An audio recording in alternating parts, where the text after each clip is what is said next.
Good morning students. Previous class में पढ़ा था पार्ट ऑफ स्पीच के पार्ट टोटल 9 पार्ट्स होते हैं। पार्ट्स में हमने देखा कि लास्ट पार्ट्स था डिटरमिनर, उसके हमने टाइप्स पढ़े, 7 टाइप्स पढ़े थे हमने। 7 टाइप्स पढ़ने के बाद में हमने जाना कि इसमें फर्स्ट टाइप तो था हमारा आर्टिकल में हमने 2 टाइप्स पढ़े थे। 2 टाइप्स का पहला हमने पढ़ा था इनडिफिनिट आर्टिकल, और थोड़ा हमने डिस्कस किया था डिफिनिट आर्टिकल पे। तो डिफिनिट आर्टिकल में द आर्टिकल की हम बात कर रहे थे। तो मैं वापस आपको बताना चाहूँगा, थोड़ा सा रिवाइज कर लें हम डिफिनिट आर्टिकल।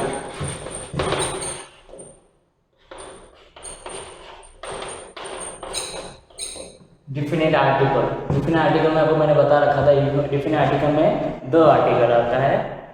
जैसा कि हम पहले बात की थी कि द आर्टिकल जो होते हैं, हम छोटी कक्षा में देखा था, 5th से 8th तक हम जो क्लास पढ़ते हैं उसमें आर्टिकल जो सेंटेंस आते हैं वो आते हैं। जैसे कॉमनली हम देखें तो हमारे यूनिवर्सल ब्रह्मांड में जैसे कुछ चीज़ें एक हो, जैसे the sun, the moon, the sky, particular famous person हो, फेमस थिंग हो, फेमस प्लेस हो, वहाँ पे द आर्टिकल का यूज़ होता है। इसके अलावा द आर्टिकल का यूज़ कहाँ होता है, जैसे कि आपको मैं एग्जांपल दूँ। फर्स्ट है पर्टिकुलर थिंग और स्पेसिफिक प्लेस। देखो, पर्टिकुलर थिंग्स और specific face to show definite article. यहाँ पे फॉर एग्जांपल जैसे पर्टिकुलर थिंग्स से क्या सेंस है, मैं आपको एग्जांपल देके बता रहा हूँ।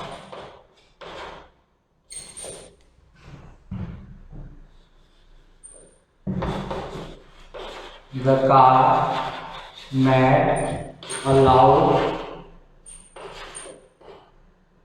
noise. Number 2, let us go to the playground.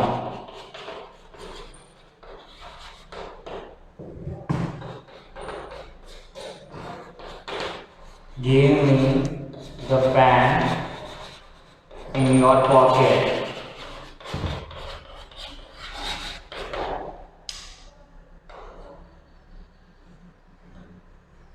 अब यहाँ पे मैं बताऊंगा आपको इस पर्टिकुलर थिंग और स्पेसिफिक प्लेस की हम बात करते हैं। तो यहाँ पे देखिएगा, ये पर्टिकुलर थिंग है, यहाँ पे क्या शो कर रहा है, particular thing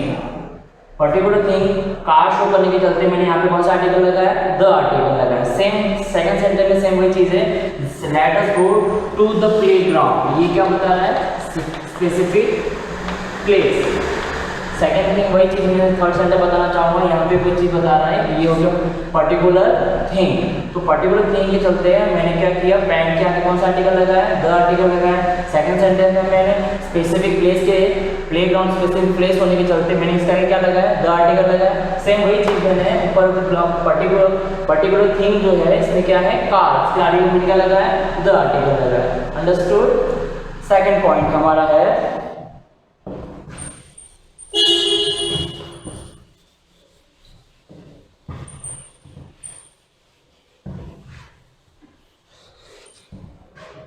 second point, to represent a class of object.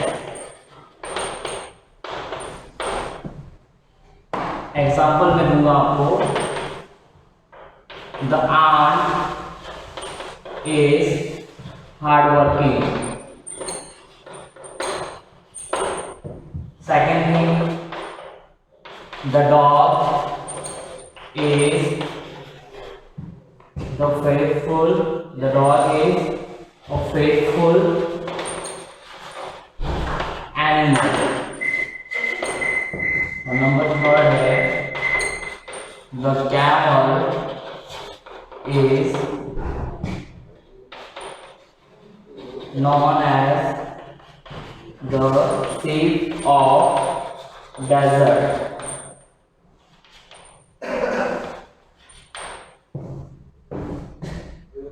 Second point ये था हमारा, to represent a class of object. इस सेंस का ये मीन्स होता है कि यहाँ पे पूरी समस्त जो क्लास होती है, मतलब कहने हम कॉमन हम कह सकते हैं कि पर्टिकुलर एनिमल्स की बात करें तो यहाँ पे इनको आंट जो है वो पूरा क्लास को एक्सप्रेस कर रहा है। क्लास को एक्सप्रेस करने के चलते हमने यहाँ पे कौन सा आर्टिकल फिलअप किया है, द आर्टिकल। सेकंड चीज वही चीज इसमें भी है, डॉग आपको पता है पर्टिकुलर हम यहाँ बात करें तो ये भी डॉग भी क्या है अपनी पूरी क्लास को मतलब एक्सप्रेस कर रहा है। तो चलते हमने यहाँ पे कौन सा आर्टिकल लगा है, द आर्टिकल लगा है।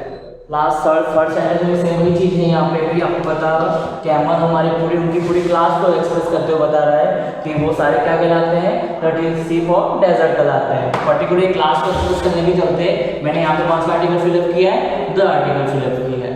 अंडरस्टूड। नेक्स्ट पॉइंट देखें,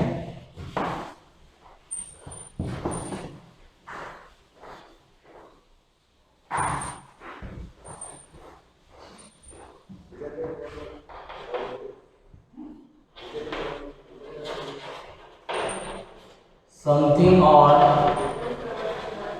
someone mentioned before या फिर कहें प्रीवियसली। अब ये पॉइंट क्या एक्सप्रेस कर रहा है हमें, समथिंग और समवन मेंशन्ड बिफोर और प्रीवियसली। मैं आपको एग्जांपल के जरिए समझाना चाहूंगा, देखिए आप,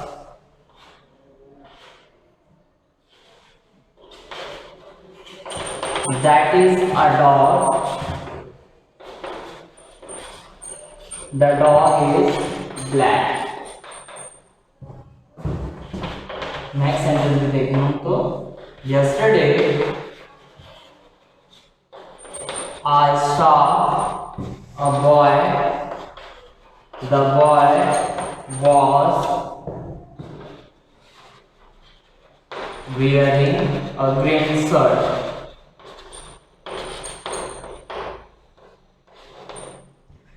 ये पॉइंट क्या एक्सप्रेस कर रहा है, ये पॉइंट एक्सप्रेस ये कर रहा है कि समथिंग और समवन मेंशन बिफोर प्रीवियसली। कहने का सेंस ये है कि कोई सेंटेंस में आपको ऑलरेडी एक नाउन आ चुका है, यहाँ पे कहने का means that is a dog. अब ये पहले से बिफोर क्या हो चुका है, मेंशन हो चुका है। अब वही चीज हमें वापस उसको रिपीट करनी हो, मतलब कहने का सेंस यहाँ पे पर्टिकुलर एक नाउन आ चुका है, ये अ डॉग है, उसी को पहले से ऑलरेडी मेंशन है, वो वापस में मेंशन करना हो तो उस कंडीशन में क्या लगाना पड़ता है, आर्टिकल, द आर्टिकल का यूज होता है। तो कहने का सेंस मेरा ये था कि पर्टिकुलर कोई पहले से मेंशन हो वो नाउन वर्ड, उसे वापस रिपीट करना होता है। सेकंड टाइम हम रिपीट वापस करते हैं तो द आर्टिकल को यूज करके हम सेंटेंस बनाते हैं। सेकंड थिंग आप वही चीज देखिए, yesterday I saw a boy, second वही मैंने वापस रिपीट करते हुए कि the boy was wearing a green shirt. तो ये पहले से मेंशन था, हमने बाद में वापस मेंशन किया के चलते नाउन हमने कौन सा आर्टिकल लगाया, द आर्टिकल लगाया। अंडरस्टूड, ये रहा पॉइंट। नेक्स्ट पॉइंट पे हम बात करें तो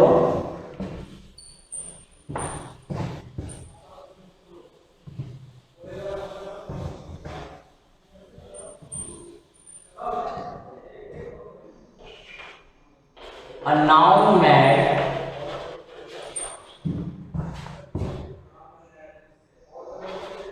definite by description। ये पॉइंट क्या एक्सप्रेस कर रहा है हमारा, ये पॉइंट हमारा ये एक्सप्रेस कर रहा है, मैं आपको एग्जांपल से समझाना चाहूंगा। देखिए आप, the man on the road,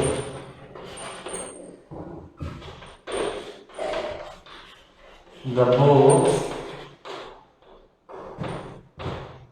that दिया bought,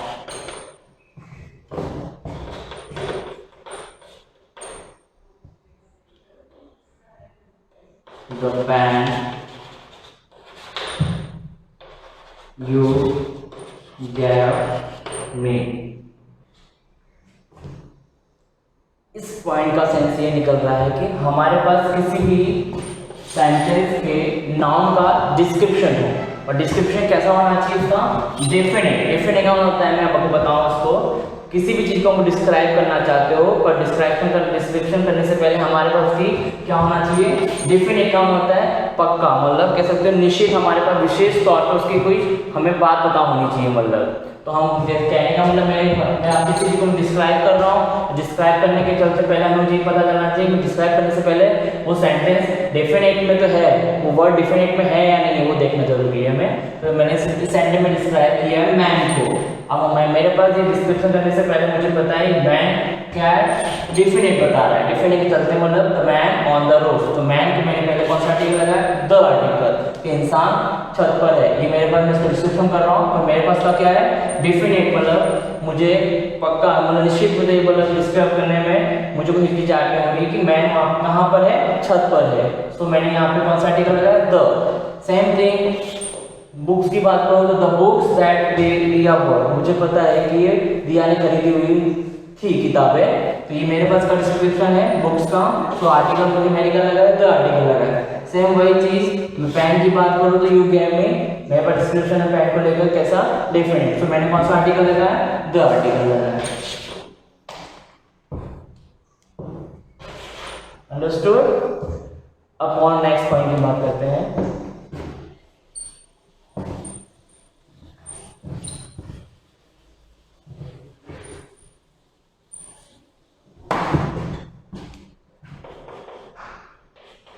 To represent superlative degree। Previous class में मैंने जाना था कि सुपरलेटिव डिग्री होती क्या है, मैंने आपको बता रखा है। सुपरलेटिव डिग्री का मतलब होता है एडजेक्टिव वर्ड्स में EST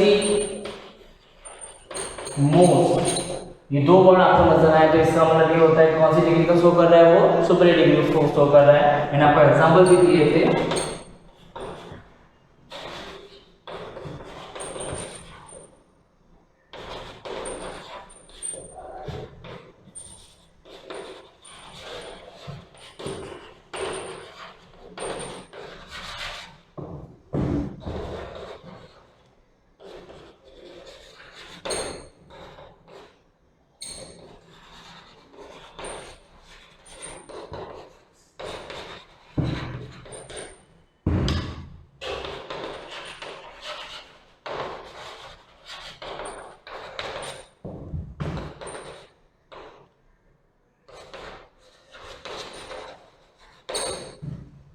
ये आपको मैंने दो एग्जांपल दिए सुपरलेटिव डिग्री के, देखिए सेंटेंस में बता रहा हूँ कि आपको पता है नाइन फेमस सिंबल के चलते हैं। पहले में आप क्या फिलअप करेंगे, द आर्टिकल।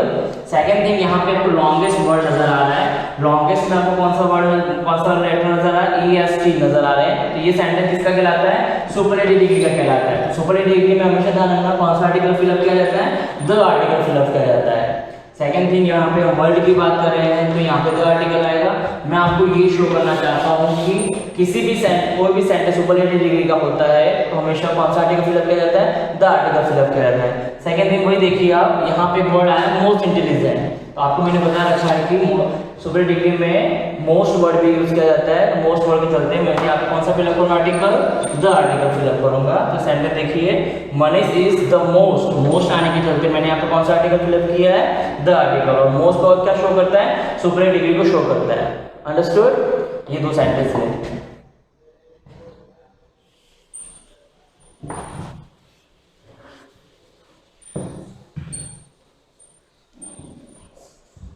अब कभी कभार एग्जाम में ऐसे सेंटेंस आते हैं, आपको मैं बात करूँ तो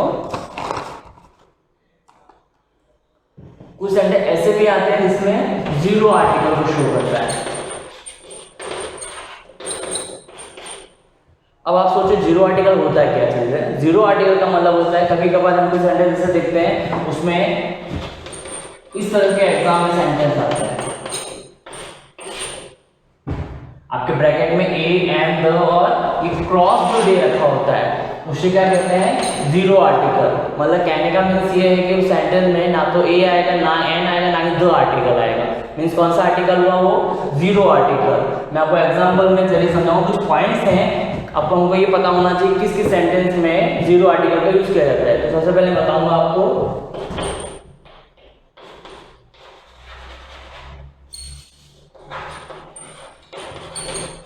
प्रॉपर नाउन। जिस सेंटेंस में प्रॉपर नाउन्स आते हैं तो प्रॉपर नाउन्स के हमेशा मतलब before proper nouns never use any article. For example यहाँ पे बताऊं तो आपको मैं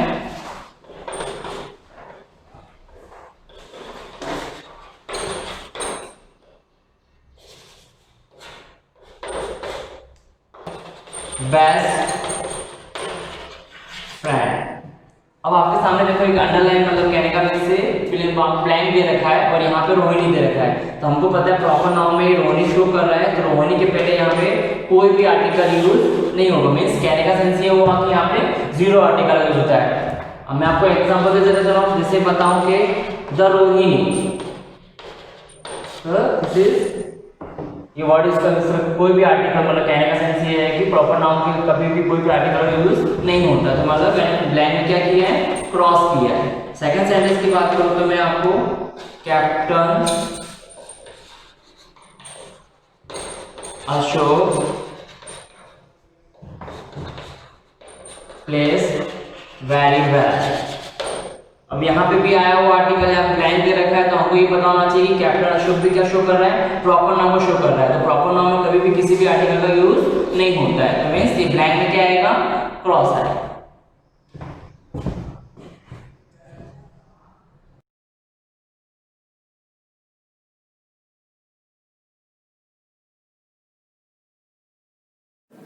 Good morning, student. This is our lesson Indian economy and the Year of Independence, and this is part 6. Hindi medium में ध्यान दें, ये फर्स्ट लेसन का 6 पार्ट है, जो लास्ट नहीं है अभी, और है कुछ टॉपिक्स। पर ये जो टॉपिक है डेमोग्राफिक कंडीशन, ये हम लोग पहले भी आप लोग पढ़ चुके होंगे, सेंसस वगैरह पढ़ाए होंगे। 10th में मैंने पढ़ाए थे COD डिवीजन को, इकोनॉमिक्स में तो उन्हें भी याद होगा, और जिन्होंने नहीं पढ़ा है उन्होंने किसी से तो पढ़ा ही होगा। डेमोग्राफिक कंडीशन मतलब पॉपुलेशन के बारे में होता है। तो उस समय की डेमोग्राफिक कंडीशन क्या थी, किस समय की बात कर रहे हैं, इंडिपेंडेंस के पहले की। तो उस समय फर्स्ट सेंसस से हुआ था 1881 में हुआ था। जैसे पिछले किसी पार्ट में अपन पढ़ चुके कि दादा भाई नौरोजी ने अटेम्प्ट किया था, और कुछ लोगों ने अटेम्प्ट किया था सेंसस करने का। सेंसस मतलब जनगणना। सेंसस का मतलब क्या होता है, जनगणना, कितने लोग हैं अपने देश में वगैरह वगैरह पता करने की कोशिश की थी। और सेंसस में क्या हुआ था, फर्स्ट सेंसस में कुछ गलतियां थी। अब पहली बार जनगणना करेंगे तो कुछ गलतियां होती है, बहुत सारे लोगों ने जनगणना करने की कोशिश की, तो कुछ हद तक कुछ लोग सफल हुए, बाकी कुछ ना कुछ मिस्टेक थी। अंग्रेजों को तो कोई इंटरेस्ट नहीं था इसमें, ये इंडियंस ने अपनी मर्जी से किया था। अंग्रेजों ने कोशिश भी नहीं की कि कितने लोग हैं अपने देश में, सेंसस करना चाहिए या उन्हें ये उसकी कोई परवाह नहीं थी। Second stage of transition begin after 1921।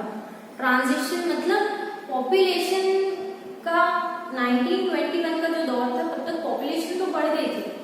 Population बढ़ने का एक कारण ये था कि फैमिली प्लानिंग का कोई भी उन्हें नॉलेज नहीं था। अब उस समय लोग इतना विचार भी नहीं करते थे कि हमारी स्थिति अच्छी नहीं है, तो एक या दो ही बच्चे हो तो अच्छा है, मतलब चाहे वो लड़की हो चाहे जो भी हो, 2 लड़कियां हो। तो आज की सिचुएशन ये है कि एक बच्चा होता है ना, चाहे वो लड़की हो चाहे लड़का हो।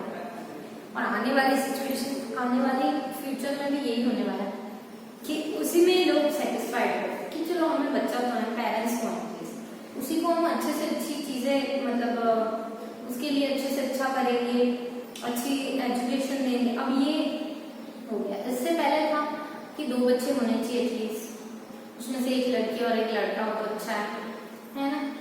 उसके पहले ये था कि जब तक लड़का नहीं होता तब तक बच्चे होने देते, लड़का जरूर, क्योंकि कहीं अपने शास्त्रों में लिखा है या पुराने लोग ऐसे बोलते थे कि जब तक बेटा नहीं होता तब तक जो भी पीढ़ी है, अगर उसने बेटा पैदा नहीं किया तो फिर उसको उसके श्राद्ध कौन करेगा, श्राद्ध नहीं करेगा तो उसको मुक्ति नहीं मिलेगी। क्योंकि कहा जाता है बेटा श्राद्ध करता है, बेटा सारी वो क्रियाएं करता है तो उस आत्मा को मुक्ति मिलती है। तो बेटा होना बहुत जरूरी है, क्योंकि वो बेटा होगा तो आगे फ्यूचर में वो वंश चलेगा, मतलब बेटे का बेटा है ना, इस तरह से वो वंश चलेगा, वरना फिर वो खत्म हो जाएगी। क्योंकि लड़की तो दूसरे वंश में जाती है, दूसरी फैमिली में, और वो वहां की हो जाती है, सरनेम भी चेंज हो जाता है उसका। तो ये सारी बातें थी। ये सोच उस समय तो और ज्यादा ही होगी, 18 की बात हो रही है, 19 की बात हो रही है ना। अब इस सेकेंड स्टेज में युवा पॉपुलेशन तो बहुत बड़ी, लेकिन पॉपुलेशन को मतलब वो उतना जीते नहीं थे। आज हम जितना जी रहे हैं उतना भी नहीं जीते। आपको ध्यान हो तो आप लोगों को बचपन में टीके लगाए गए है ना, हेपेटाइटिस का, बीसीजी का, बहुत सारे टीके लगाए गए, बहुत सारे वैक्सीन मतलब आपको लगाए गए हैं अलग अलग चीजों के लिए, जैसे कि फ्यूचर में आपको इन सब बीमारियों से लड़ने की आपके अंदर क्षमता हो, है ना, और आप लड़ सको। लेकिन उस समय ये सारे वैक्सीन अपने यहाँ पे अवेलेबल नहीं थे, और ब्रिटिशर्स को कोई इंटरेस्ट नहीं था ये सब करने, मतलब वो लेस इंटरेस्टेड थे। कुछ ऐसे सोशलिस्ट थे ब्रिटिश में भी जो चाहते थे कि इंडिया के लोगों के लिए कुछ करें, मतलब उनकी मोर्टेलिटी रेट जो होती है, अपनी मोर्टेलिटी रेट का मतलब होता है मरने की संख्या, मृत्यु दर। मोर्टेलिटी रेट का मतलब क्या है? मृत्यु दर। ये मृत्यु दर जो है ये बहुत बढ़ गई थी। पैदा भी हो रहे थे बच्चे, मर भी गए थे, औरतें डिलीवरी में मर जाती थी। वैसे उनको बचाने के लिए वैसी दवाइयाँ, वैसी सारी सुविधाएं नहीं थी, या कोई इन्फेक्शन लग जाता था, जैसे अभी अपने को सब टीके लगाते हैं इन्फेक्शन ना लगे, मतलब कुछ ऐसी बीमारी अपने को आके ना दे। अब उस समय ये सब नहीं था तो इन्फेक्शन लग जाता था, बीमारी लग जाती थी, जिससे वो न्यूबॉर्न बेबी बहुत जल्दी मर भी जाता था, ये पैदा होते ही मर जाता था। या जो औरतें होती थी, नई माएँ होती थी, वो डिलीवरी के समय मर जाती थी, ये स्थिति हो जाती थी। तो इसकी वजह से क्या होता था कि मोर्टेलिटी रेट बहुत बढ़ गई। अब जो पॉपुलेशन थी, जो भी पॉपुलेशन थी, मतलब जितने भी लोग थे, पॉपुलेशन बढ़ रही थी, उनके लिए बेसिक नीड्स मतलब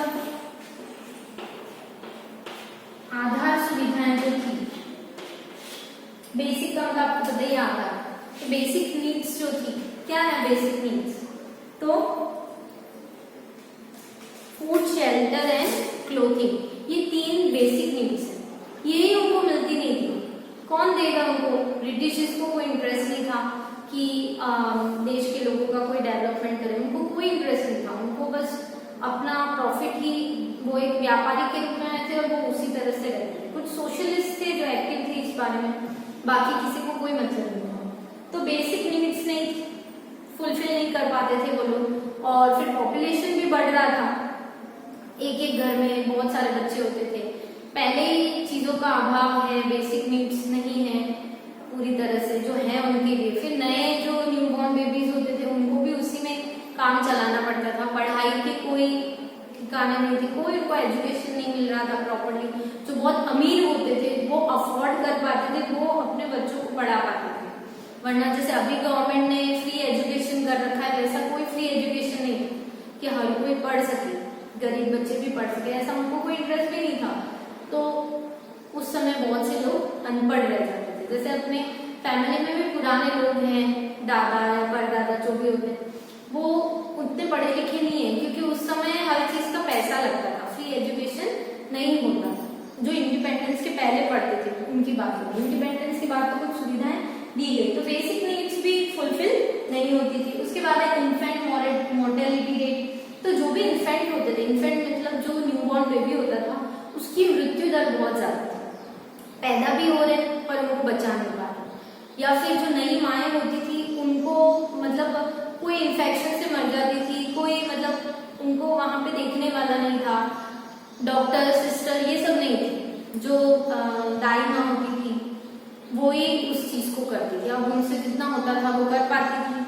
और जो नहीं कंट्रोल अगर वो नहीं कर पाई या कोई केस बिगड़ गया तो फिर वो औरतें मर जाती थी, ज्यादातर इन्फेक्शन में मर जाते थे, क्योंकि इनके पास घर नहीं होते थे और ऐसी जगहों पे खुले में रहना या उस तरह का एनवायरनमेंट नहीं मिलता था, सफाई नहीं जिससे इन्फेक्शन से माँ और बच्चा दोनों ही मर जाते थे। तो इन्फेंट मोर्टेलिटी रेट जो थी वो बहुत ज़्यादा थी। जितने पैदा होते थे उसमें से 44%, 33% ऐसे बचते थे।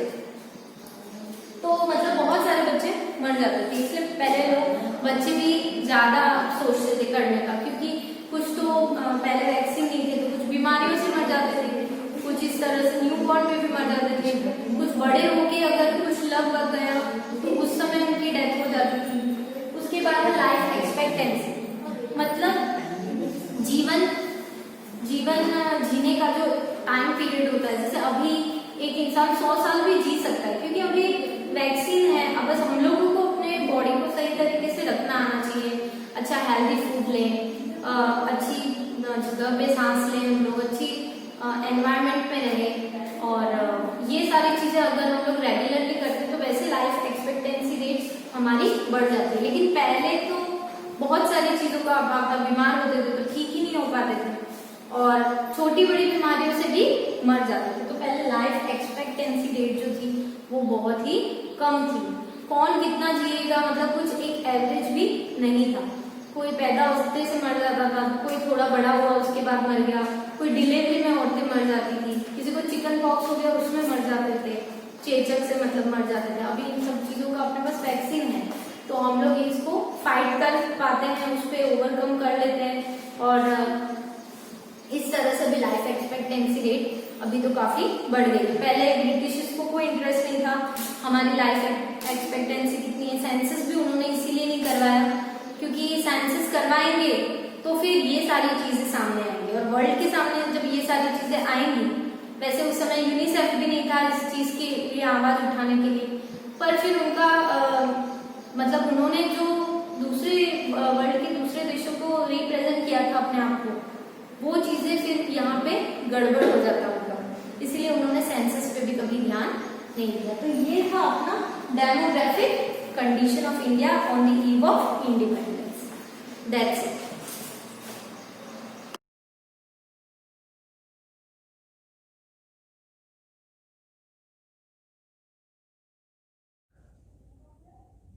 जय हिंद दोस्तों, कैसे हैं आप। आज हम नेक्स्ट टर्मोलॉजी का पार्ट पढ़ेंगे, पार्ट सेकेंड, लेखांकन की आधारभूत शब्दावलियाँ यानी बेसिक अकाउंटिंग टर्मिनोलॉजी। हमने संपत्तियों तक पढ़ लिया था दोस्तों। अब हम पढ़ने जा रहे हैं नेक्स्ट 8वां पॉइंट, देयता यानी प्राप्तियाँ, जिनको हम रिसीवेबल बोल सकते हैं। क्या बोल सकते हैं? रिसीवेबल यानी कि प्राप्तियाँ। प्राप्तियों से आशय ये है दोस्तों कि व्यवसाय किन्हीं लोगों से पैसे मांगता है। जैसे किन्हीं को उधार में माल बेचा है तो उधार में माल बेचने के स्वरूप क्या हुआ कि सामने वाले हो गए लोग डेटर, जिनको हम देनदार बोलते हैं। तो उनसे वापस हम जब मांगेंगे पैसा तो व्यवसाय के लिए जो पैसा मांगते हैं यानी कि प्राप्तियाँ बाकी हैं उनको हम देयताएँ बोलते हैं। ठीक है, यानी प्राप्तियाँ यानी रिसीवेबल्स बोलते हैं।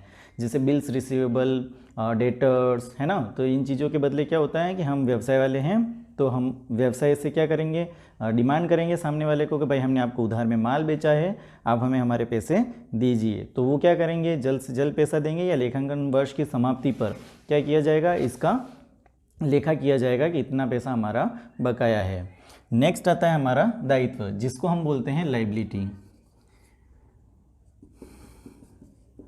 लाइबिलिटी का मतलब होता है कि जैसे हम लोगों से पैसे मांगते हैं यानी देता हैं, वैसे ही हमसे भी कोई ना कोई पैसे मांगेगा, यानी कि हमारे व्यवसाय से भी लोग पैसा मांगते होंगे, जिन्हें हम क्या कहते हैं, दायित्व यानी लाइबिलिटी कहते हैं। अब यहाँ पर समझना ये है कि जैसे हमने अगर माल किसी को उधार में बेचा है तो वैसे ही हमने माल किसी से उधार में ख़रीदा होगा या किसी से लोन में पैसा लिया होगा उधार में एक बार कि है भाई हमें थोड़ी टाइम के लिए पैसा दे दीजिए। ये हमारे लिए क्या कहलाएगा, दायित्व। दायित्व यानी लाइबिलिटी। और अगर हम किसी को उधार में पैसा देते हैं लोन एंड एडवांस के रूप में तो वो हमारे लिए देयता यानी रिसीवेबल में आ जाएगा। ठीक है, अब यहाँ पर लाइबिलिटी जो है वो हमारे 4 भागों में बांट रखी है। यानी बाहरी दायित्व, एक्सटर्नल लाइबिलिटी होती है। एक्सटर्नल लाइबिलिटी का मतलब होता है कि व्यवसाय ने व्यवसाय के अलावा जो बाहरी लोग हैं उनसे लोन ले रखा है, जैसे बैंक हो गए, है ना। तो बैंक लेते हैं तो बैंक व्यवसाय का तो है नहीं, बैंक क्या होता है, बाहरी संस्था है। तो बाहरी संस्था या बाहरी व्यक्तियों से अगर आप लोन लेते हैं, पैसा लेते हैं या माल खरीदते हैं तो ये सारे किस में आ जाएंगे, बाहरी दायित्व यानी कि एक्सटर्नल लाइबिलिटी में आ जाएंगे। नेक्स्ट आता है हमारा आंतरिक दायित्व। आंतरिक दायित्व का मतलब ये रहता है कि व्यवसाय ने व्यवसाय के अंदर के लोगों से पैसा ले रखा है, मिलने वालों से, जैसे व्यवसाय के कर्मचारियों से। ये एक आंतरिक दायित्व का मतलब व्यवसाय के जो कर्मचारी हैं उनकी सैलरी बकाया है, व्यवसाय के मजदूर हैं उनका वेजेस बकाया है ना। तो ये एक तरह से लाइबिलिटी हुई, लेकिन ये कौन सी लाइबिलिटी हुई होगी? Internal liability. फिर नेक्स्ट आता है इस दायित्व का कि अल्पकालीन दायित्व। अल्पकालीन दायित्व का मतलब होता है कि जो व्यवसाय में 1 साल से कम के लिए अगर आपने उधार राशि ले रखी है या 1 साल के अंदर अंदर जो पेमेंट करना है, चुकाना बाकी है, उसको हम अल्पकालीन ऋण यानी कि शॉर्ट टर्म लोन के रूप में जानते हैं। ये अल्पकालीन दायित्व यानी कि शॉर्ट टर्म लाइबिलिटी, जिसका पेमेंट 1 साल के अंदर अंदर हमें करना होता है, उसे हम क्या कहते हैं? अल्पकालीन दायित्व। नेक्स्ट आ रहा है दीर्घकालीन दायित्व। दीर्घकालीन का मतलब होता है कि व्यवसाय में 1 साल से ज़्यादा समय के लिए अगर लोन का भुगतान करना है, यानी कि लंबे समय तक जिसका भुगतान करना है, या जो 1 साल से ज़्यादा, जैसे बैंक लोन लिया, तो बैंक लोन लेंगे तो वो 1 साल से ज़्यादा के लिए लेंगे, तो उसमें क्या होगा कि 1 साल, 2 साल या 3 साल, 4 साल, 5 साल, है ना। तो 5 साल तक के लिए अगर जो लोन लिया है तो वो दीर्घकालीन दायित्व में आ जाएगा, और 1 साल से कम में जो लोन ले रखा है वो अल्पकालीन दायित्व में आ जाएगा। ठीक है। फिर नेक्स्ट उसके बाद आता है देनदार। देनदार का मतलब होता है जिसको हम बोलते हैं डेटर। डेटर का मतलब होता है कि व्यवसाय ने जिस व्यक्ति को उधार में माल बेचा है, ठीक है, तो वह व्यक्ति क्या कहलाएगा व्यवसाय के लिए? देनदार, जिसको हम बोलते हैं डेटर। अब क्या होता है कि व्यवसाय ने माल बेचा और सामने वाले ने अगर पैसा दे दिया तब तो हम सामने वाले से कुछ नहीं मांगेंगे, लेकिन हमने सामने वाली पार्टी को माल बेचा है लेकिन सामने वाले ने पैसा नहीं दिया है, तो उसकी एंट्री हम डेटर्स के अंदर करेंगे, यानी कि देनदारों के अंदर किया जाएगा। जो क्या करेगा, उधार जो माल खरीदा है वो एक निश्चित समय पर या 1 साल के अंदर अंदर भुगतान कर देगा, इसको हम डेटर बोलते हैं। ठीक है। डेटर का मतलब जिनको हमने माल बेचा है और जिन्होंने पैसा अभी तक नहीं दिया है वो डेटर कहलाएंगे, और जैसे ही ये पेमेंट कर देंगे उनको उन डेटर लिस्ट से हटा देंगे। फिर नेक्स्ट आता है हमारा प्राप्य बिल। अब प्राप्य बिल जिसको हम बोलते हैं बिल्स रिसीवेबल। Bills receivable. अब बिल्स रिसीवेबल का मतलब ये होता है कि जैसे डेटर थे, उनको हमने माल बेचा, उधार पैसा है, ठीक है, हम मांग रहे हैं उनसे पैसा। अगर वो पैसा दे देते हैं तो डेटर ख़त्म हो जाएंगे, अगर वो पैसा नहीं देते तो डेटर ही रहेंगे। लेकिन उन्होंने क्या किया कि एक बिल लिख करके दे दिया हमें, जिसे हम कहेंगे बिल्स रिसीवेबल। डेटरों ने बिल एक्सेप्ट करके दे दिया, बिल लिख करके दे दिया हमें, और हमने उसको रख लिया या बैंक से डिस्काउंटेड करवा लिया, तो उस कंडीशन में डेटर तो खत्म हो जाएंगे, लेकिन हमारे पास क्या बच जाएगा? प्राप्य बिल यानी बिल्स रिसीवेबल आ जाएगा। अगर बैंक से हम ले लेंगे पेमेंट तो हमारा बिल भी खत्म हो जाएगा। ठीक है। तो यानी कि डेटर एक वचन लिख के देता है कि मैं इस तारीख को आपको पेमेंट कर ही दूंगा, जिसे हम क्या कहते हैं? Bills receivable. यानी कि एक तरह से प्रॉमिसरी नोट भी मान सकते हो आप, और इसको आप क्या मान सकते हो? एज शपथ पत्र भी मान सकते हो कि भाई हम इस तारीख को आपको पेमेंट कर देंगे। ठीक है। तो ये कहलाता है प्राप्य बिल यानी बिल्स रिसीवेबल। नेक्स्ट आता है हमारा लेनदार। लेनदार का मतलब होता है क्रेडिटर। क्या होता है? क्रेडिटर। क्रेडिटर का मतलब होता है कि व्यवसाय ने किसी से माल खरीद रखा है उधार में, या व्यवसाय ने किसी लोगों से पैसा ले रखा है उधार में, शॉर्ट टर्म लोन ले रखा है उन्होंने उधार में, तो वो चीज़ कहलाएगी क्रेडिटर। वो पार्टियाँ क्या कहलाएगी? क्रेडिटर, है ना। तो क्रेडिटर का मतलब क्या हुआ कि जिनसे हमने उधार में माल खरीद रखा है, जिनको पैसा चुकाना बाकी है, यानी कि व्यवसाय को पैसा चुकाना बाकी है, तो ये कहलाएगा लेनदार यानी क्रेडिटर। ठीक है। व्यवसाय द्वारा लोगों को पैसा चुकाना जो बाकी है वो लेनदार, और व्यवसाय को पैसा जो चुकाएंगे वो देनदार। यानी कि ये दोनों एक दूसरे के अपोजिट होते हैं। इनको हमने माल बेचा होता है और इनसे माल हमने खरीदा हुआ होता है। अब क्रेडिटर के बाद आता है बिल्स पेबल, यानी कि देय बिल, जिसे हम क्या बोलते हैं? Bills payable. अब bills payable just bills receivable का अपोजिट है। अब बिल्स रिसीवेबल बता दिया है, तो बिल्स पेबल का मतलब क्या होगा कि ऐसा बिल जो व्यवसाय द्वारा सामने वाली पार्टी को प्रॉमिसरी नोट के रूप में लिख के दिया जाएगा कि हम इस तारीख को आपको पेमेंट कर देंगे, तो वो कहलाएगा बिल्स देय बिल यानी बिल्स रिसीवेबल। समझ में आ गया? यानी कि बिल्स रिसीवेबल किससे कनेक्टेड होता है? लेनदारों से, और यहाँ पर प्राप्य बिल किससे कनेक्टेड होता है? देनदारों से, है ना। तो यहाँ पर ये समझना है कि व्यवसाय को जिन लोगों को पैसा चुकाना बाकी है उनके लिए या तो बिल्स पेबल लिख के दे दे या उनको क्रेडिटर में नोट कर ले। अगर हम बिल्स पेबल की एंट्री कर देते, बिल्स लिख करके दे देते हैं, तो हमारे क्रेडिटर कम हो जाएंगे। ठीक है। फिर नेक्स्ट आता है प्रत्यक्ष व्यय, जिसको हम बोलते हैं डायरेक्ट एक्सपेंसेस। क्या बोलते हैं? डायरेक्ट एक्सपेंसेस, प्रत्यक्ष व्यय यानी डायरेक्ट एक्सपेंसेस। अब डायरेक्ट एक्सपेंसेस का मतलब ये होता है कि व्यवसाय किन्हीं चीज़ों का, व्यवसाय जो करता है मतलब किन्हीं चीज़ों का, जैसे कपड़ा बनाने वाली कंपनी है, ठीक है, वो अगर कपड़े बनाती है ना, कपड़ा बनाती है तो धागे लाएगी, तो धागे लाना, कपास लाना, ये सारी चीज़ें जो हैं वो डायरेक्ट एक्सपेंसेस हो जाएगी। और उसके लिए लगाएगी मजदूरी, जो माल को बनाती है वो सारी चीज़ें क्या कहलाएगी, प्रत्यक्ष व्यय यानी कि डायरेक्ट में आ जाएगी। जैसे मशीनें चलेगी तो फ्यूल चाहिएगा, पावर चाहिएगा, है ना, फैक्ट्री होगी तो फैक्ट्री का रेंट लगेगा, तो ये सारी चीज़ें प्रत्यक्ष व्यय में आ जाएगी यानी डायरेक्ट एक्सपेंसेस हो जाएंगे। लेकिन दूसरा आता है अप्रत्यक्ष व्यय, जिसको हम बोलते हैं इनडायरेक्ट एक्सपेंसेस। क्या बोलते हैं, इनडायरेक्ट एक्सपेंसेस। अब इनडायरेक्ट एक्सपेंसेस से मतलब क्या है कि व्यवसाय के संचालन के दौरान, यानी कि बिजनेस जो है वो रनिंग करता है उसके दौरान जो भी एडिशनल खर्चे होते हैं, यानी कि माल को बनाने के अलावा वस्तु को कंप्लीट करते हैं, निर्मित करते हैं, पूरा फाइनिश्ड गुड्स करते हैं, उसके बाद जो प्रोसेस होता है वो इनडायरेक्ट एक्सपेंसेस का शुरू होता है। जैसे ऑफिस बनाना पड़ेगा, भाई फैक्ट्री तो है लेकिन ऑफिस भी चाहिएगा। अब ऑफिस में जो एम्प्लॉय हैं, क्या वो एम्प्लॉय माल बनाते हैं? नहीं, वो एम्प्लॉय क्या करेंगे, मेंटेन करेंगे, भाई कोई अकाउंटेंट होगा, कोई मैनेजर होगा, ये सारी चीज़ें जो इनको सैलरी वैलरी दी जाएगी, तो ये किस में कहलाएगी, इनडायरेक्ट एक्सपेंसेस। यानी कि ऑफिस का जो इलेक्ट्रिसिटी बिल होगा वो इनडायरेक्ट एक्सपेंसेस होगा। क्या ऑफिस में फ्यूल चाहिएगा? नहीं, ऑफिस में फ्यूल नहीं चाहिए, वो तो फैक्ट्री में चाहिए। लेबर कहाँ काम करेंगे, फैक्ट्री में करेंगे, तो फैक्ट्री जो हुए फैक्ट्री एक्सपेंसेस, ये लेबर एक्सपेंसेस जो हैं वो सारे किस में आएंगे, प्रत्यक्ष व्यय यानी डायरेक्ट एक्सपेंसेस में आएंगे। और इनडायरेक्ट में कौन से आएंगे, जो माल कंप्लीट हो जाता है उसके बाद का जो प्रोसेस होता है, जैसे पैकिंग वैकिंग करना या फिर एडवर्टाइज करना, इंश्योरेंस करना, है ना, फिर उसके बाद बस फ्लाइट हो जाता है, ट्रांसपोर्टेशन खर्चा हो जाता है, ये सारी चीज़ें किस में आ जाएगी, इनडायरेक्ट एक्सपेंसेस में आ जाएगी। यानी कि माल कंप्लीट होने के बाद के जो प्रोसेस के खर्चे हैं वो सारे क्या आ जाएंगे, इनडायरेक्ट एक्सपेंसेस में आ जाएंगे। अब हम देखते हैं आयगत प्राप्तियाँ। आयगत प्राप्तियों का मतलब होता है कि ऐसी इनकम जो एक तो रेगुलर हो, ठीक है, और दूसरा उसका नेचर किस टाइप का हो, रिकरिंग नेचर का हो, मतलब वो बार बार आए।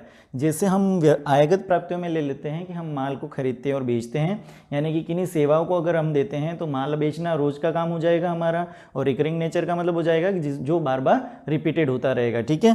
तो आयगत प्राप्तियों में हम किन्हें लेंगे कि ऐसी इनकम जो एक तो निरंतर हो, रेगुलर हो, और फिर क्या हो, रिकरिंग नेचर की हो, यानी कि बार बार रिपीटेड होती हो। जैसे माल को खरीदना, माल को बेचना, जिससे इनकम मिलेगी। किराया प्राप्त करना, जैसे किराया मिलता है, हमारी कोई प्रॉपर्टी है जिसको हमने किराए पे दे रखा है तो हमें बार बार किराया मिलेगा, हर महीने किराया मिलेगा, है ना, तो ये रिकरिंग नेचर का हो गया। और क्या हो सकता है, कमीशन होता है, भाई हमारे हम माल बेचते हैं, हो सकता है कमीशन मिलता हो। तो इस तरह की ये जो चीज़ें हैं आयगत प्राप्तियाँ, जो क्या होती है, व्यवसाय के संचालन के दौरान बिजनेस जो ऑपरेट करते हैं उसके दौरान अपने को मिलती रहती है। फिर आता है पूंजीगत प्राप्तियाँ। पूंजीगत प्राप्तियाँ क्या होती है, एक तो ये रेगुलर नहीं होती है और इनका नेचर भी रिकरिंग नहीं होता है, लेकिन ये बहुत बड़ा अमाउंट होता है। जिससे क्या होता है कि हम असेट्स खरीदते हैं, जैसे व्यवसाय में कोई मशीनरी लानी है तो क्या हम हर महीने मशीनरी लाएंगे यूज़ करने के लिए? नहीं, एक बार ले आएंगे जो मशीन हमारे 4-5 साल तक काम में आ जाएगी। फर्नीचर लाते हैं, हर साल लाते हैं? नहीं, अपन क्या करते हैं, एक बार अच्छा सा फर्नीचर सेटअप करा देते हैं, फिर वो 2-3 सालों तक काम में आता है। तो इसका मतलब पूंजीगत प्राप्तियाँ क्या होती है कि ऐसी इनकम जिससे हम क्या करते हैं कि अपनी संपत्तियों में वृद्धि करते हैं, ये पूंजीगत प्राप्ति आ जाएगी। जिससे क्या होता है, हमारी संपत्तियों में वृद्धि आती है। ये बार बार नेचर, इनका रेगुलर नेचर नहीं होता है, ये सिर्फ एक बार ही आती है या फिर 2 बार आ सकती है, लेकिन इनका क्या होता है, हर महीने रिपीटेड होता है, ये बार बार ट्रांजेक्शन में आती है। फिर नेक्स्ट आता है आयगत व्यय। आयगत व्यय का मतलब होता है कि जो हम कमाने के लिए खर्चे करते हैं व्यवसाय के अंदर, जैसे इसका जस्ट अपोजिट है ये, एक तो ये भी रिकरिंग नेचर है, कि मतलब क्या होगा, बार बार होगा। जैसे ऑफिस स्टाफ को सैलरी देना, अगर इस स्टाफ वालों को आपने सैलरी नहीं दी है तो वो काम नहीं करेंगे, वो काम नहीं करेंगे तो अपना बिजनेस कैसे चलेगा, है ना। तो वेजेस हो गया, सैलरी हो गई, ये सारी चीज़ें आयगत व्यय हो गई, यानी जिनसे क्या होगा, व्यवसाय रनिंग होगा, व्यवसाय चलेगा, लेकिन व्यवसाय की कार्यक्षमता में कोई भी वृद्धि नहीं होगी, मतलब बिजनेस डेवलप नहीं करेगा, लेकिन ये बिजनेस चलाने के लिए खर्चे करने ज़रूरी है। और लास्ट आता है अपना पूंजीगत व्यय यानी कैपिटल एक्सपेंडिचर। ये क्या होते हैं कि ऐसे एक्सपेंडिचर होते हैं जिनसे व्यवसाय के अंदर वृद्धि हो। जैसे मान लो आपको एक बिल्डिंग खरीदनी है, जिससे डेवलपमेंट होगा, कहीं अदर जगह बिल्डिंग खरीदनी है, तो बहुत बड़ा पैसा आपको खर्च करना पड़ेगा। दिखता तो वो खर्चा है, लेकिन वो एक तरह से आपके लिए क्या है, इन्वेस्टमेंट है, जिससे बिल्डिंग बनेगी, और बिल्डिंग बनेगी तो आपका वहाँ पर भी डेवलपमेंट बिजनेस करेगा। तो यानी कि पूंजीगत व्यय का मतलब ये हुआ कि आपने जिन बड़ी चीज़ों को असेट्स खरीदने के लिए हम जो खर्चा करते हैं वो हमारे लिए क्या कहलाएगा, पूंजीगत व्यय कहलाएगा, ठीक है। तो इस तरह से हमारी ये सारी टर्मिनोलॉजी कंप्लीट हुई। अगर और कुछ भी बाकी हो तो आप हमें कमेंट सेक्शन में जरूर कमेंट कीजिए, हमारे वीडियो को लाइक कीजिए, चैनल को सब्सक्राइब कीजिए और बेल आइकन को दबाना बिल्कुल मत भूलिए, ताकि आने वाली वीडियो की नोटिफिकेशन आपको हर समय से पहले मिल जाए। ठीक है दोस्तों, थैंक यू।